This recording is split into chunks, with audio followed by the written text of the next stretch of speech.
dantu waxay ku jirtaa in la wada hadlo in nabad la wada raadiyo dadka Sool iyo Sanaag iyo Cayn ku nool maamulka Khaatume State of Somalia samaystana nabadda iyaga u baahan iyaga raba inay Somaliland nabad kula noolaadaan dagaaladana waxa ku horeeyay magaalada madaxda aagaas Laascaanood ciidamada Somaliland inay joogaan haddana ciidamo badan oo Somaliland ka socda inay waayadanba la soo kordhoobay magaalada Buuhoodle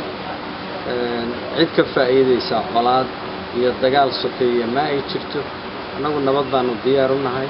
nabadda uu ku dhawaaqay mudane Axmed Maxamed Siilaanyo waa nabad aan ahayn mid u qalanta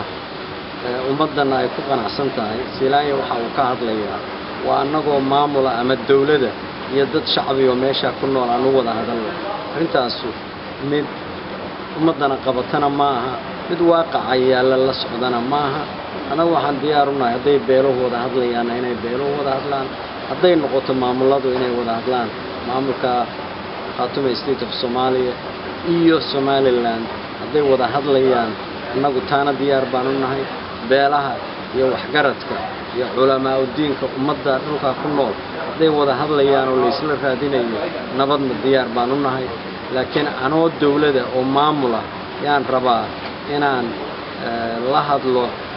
odayaasha dhaqameedka iyo odayaal anigu aan xulanayo